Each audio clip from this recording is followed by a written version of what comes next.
এবারের ঈদ আয়োজনে সহজ এবং মজাদার একটা কলিজা ভুনার রেসিপি তৈরি করে দেখাবো। এই রেসিপিতে আপনারা গরু কিংবা খাসির কলিজা খুব সহজেই ভুনা করে ফেলতে পারবেন। সেই সাথে কিভাবে কলিজাটা পারফেক্টলি পরিষ্কার করতে হবে এবং রান্না করার পরের কালারটা চেঞ্জ হয়ে যাবে না, A to Z tips and tricks সহ আজকের রেসিপিটি থাকছে। আশা করছি আপনাদের কাছে ভালো লাগবে। চলুন তাহলে দেখে নেওয়া যাক আমার আজকের রেসিপি। এর জন্য প্রথমে একটা পাত্রে আমি পানি ফুটিয়ে নিয়েছি। যেহেতু আমি কলিজাটাকে আগে পরিষ্কার করে নিব, সেই জন্য পানিটাকে খুব ভালো মতো ফুটিয়ে নিতে হবে। আর এখানে মোটামুটি 1 কেজির মতো কলিজা আছে, আপনারা কম বেশি বাড়িয়ে কমিয়ে ব্যবহার করতে পারবেন। এখন পানির মধ্যে আমি সম্পূর্ণ কলিজাটাকে এভাবেই দিয়ে দিচ্ছি।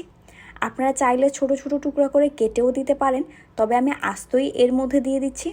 এখন 10 থেকে 15 মিনিটের মতো এটাকে আমি ভালোভাবে সিদ্ধ করে নিয়েছি হাই হিটে। আর এর ডিফারেন্সটা আপনারা দেখে নিশ্চয়ই বুঝতে পারছেন কলিজাটা থেকে কি পরিমাণে ময়লা বের হয়েছে। আর এটা দেখে বোঝাই যাচ্ছে এটা কতটা ময়লা ছিল। আর এর মধ্যে যে পরিমাণ রক্ত, ময়লা, পানি ছিল সবটাই বের হয়ে গিয়েছে। এখন এটাকে আমি চুলা থেকে নামিয়ে ভালো মতো পানি দিয়ে ধুয়ে নিয়েছি।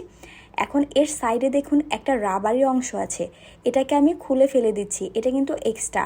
আর এই রাবারটা রান্না করার পরে যদি আপনারা খান, এটা কিন্তু কখনোই হজম হবে না।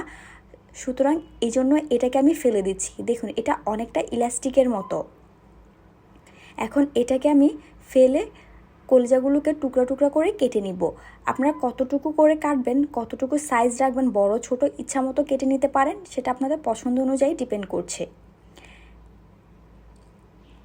এখন একটা ধারালো ছুরি দিয়ে এটাকে আমি টুকরা করেই কেটে নিচ্ছি।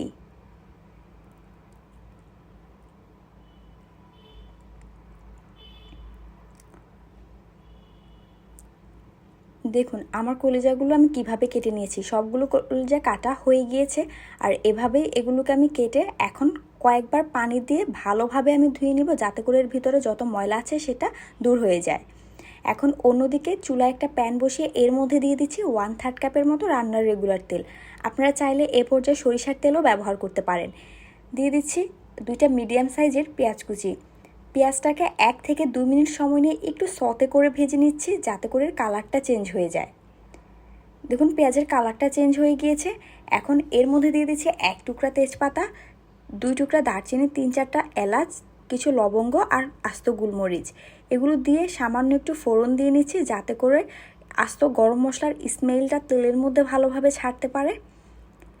এখন এর মধ্যে দিয়ে দিচ্ছি 1 টেবিল চামচের মতো পেঁয়াজ বাটা আর 2 টেবিল চামচ দিয়ে দিচ্ছি আদা রসুন বাটা। আমি 1 কেজি কলিজার জন্য এই পরিমাণ মশলা ব্যবহার করছি। মশলাটা পরিমাণটা আপনারা দেখে নিশ্চয়ই বুঝতে পারছেন।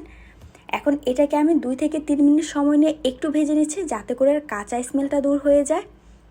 যখন এর কাঁচা স্মেলটা দূর হয়ে যাবে, তখন এর মধ্যে দিয়ে দিচ্ছি আধা টেবিল চামচ লাল মরিচের গুঁড়া। এটা ঝাল অনুযায়ী বাড়িয়ে কমিয়ে ব্যবহার করবেন। আর হলুদের গুঁড়া দিচ্ছি 1 চা চামচ, ধনিয়ার গুঁড়া 1 চা চামচ, ভাজা জিরার গুঁড়া দিয়ে দিচ্ছি 1 চা চামচ।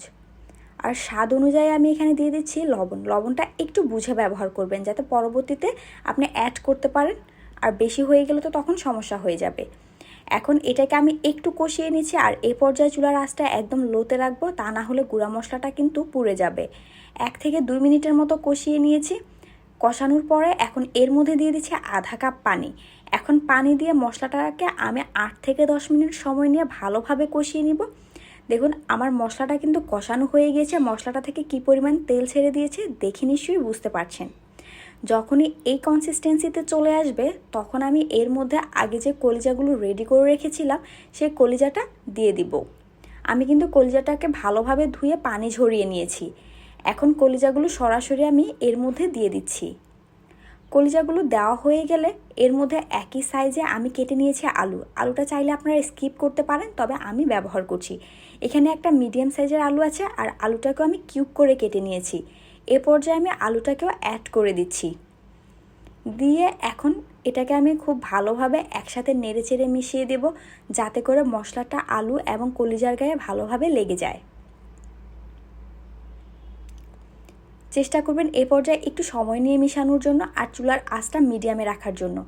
এখন সবগুলো মশলা একসাথে মিশানো হয়ে গেলে ঢাকনা দিয়ে ঢেকে এটাকে এভাবেই আমি কষিয়ে নিব 10 থেকে 15 মিনিট সময় নিয়ে। আর মিডিয়াম হিটে রাখবো চুলার আঁচটা। দেখুন ঢাকনাটাকে তুলে আমি আপনাদেরকে দেখিয়ে দিচ্ছি, আমার মোটামুটি এটা কষানো হয়ে গিয়েছে। আমি কিন্তু মাঝে মাঝে এটাকে একটু নেড়ে চেড়ে দিয়েছিলাম যাতে করে তলানিতে লেগে না যায়। আর দেখতেই পাচ্ছেন সবগুলো মশলা ভালোভাবে একসাথে কষে গিয়েছে আর এটা থেকে তেল ছেড়ে দিয়েছে। কলিজার কালারটা দেখে নিশ্চয়ই বুঝতে পারছেন এটা কতটা লোভনীয় হয়েছে। এ পর্যায়ে এর মধ্যে আমি দিয়ে দিচ্ছি 1.5 কাপের মতো পানি। পানির পরিমাণটা আপনারা কম বেশি বাড়িয়ে কমিয়ে ব্যবহার করতে পারবেন, কতটুকু গ্রেভি রাখবেন সেই অনুযায়ী অ্যাড করে দিবেন। আর আমি এখানে চেষ্টা করেছি গরম পানি ব্যবহার করার জন্য, এতে করে তরকারির কালারটা পারফেক্ট থাকবে। পানিটা দিয়ে একটু নেড়েচেড়ে মিশিয়ে এখন ঢাকনা দিয়ে ঢেকে এটাকে রান্না করব আমি 10 থেকে 15 মিনিটের জন্য। 10 থেকে 15 মিনিট পর আমি ঢাকনাটাকে তুলে দেখিয়ে দিচ্ছি, দেখুন এটা দেখতে কেমন হয়েছে। আর এর মধ্যে এখন দিয়ে দিচ্ছি 1 চা চামচ গরম মশলার গুঁড়া আর 1 চা চামচ দিয়ে দিচ্ছি ভাজা জিরার গুঁড়া। এখন এটাকে আমি একটু নেড়েচেড়ে মিশিয়ে দিচ্ছি। এ পর্যায়ে গ্রেভিটা দেখে নিশ্চয়ই বুঝতে পারছেন এটা দেখতে কতটা লোভনীয় হয়েছে আর এটা কতটা পারফেক্ট হয়েছে। নেড়েচেড়ে মিশিয়ে এখন আমি আবারও একটু ঢাকনা দিয়ে ঢেকে চুলার আঁচটা বন্ধ করে এভাবেই 5 মিনিটের জন্য দমে রেখে দিব। 5 মিনিট পর আমি আপনাদেরকে ঢাকনাটাকে তুলে দেখিয়ে দিচ্ছি। আর দেখুন কলিজাটা কিন্তু একদম পারফেক্টলি রান্না করা হয়ে গিয়েছে, এটা দেখে নিশ্চয়ই বুঝতে পারছেন এটা দেখতে কেমন হয়েছে। এভাবে একবার হলো কলিজা রান্না করে দেখবেন। Thanks for the watching, bye bye.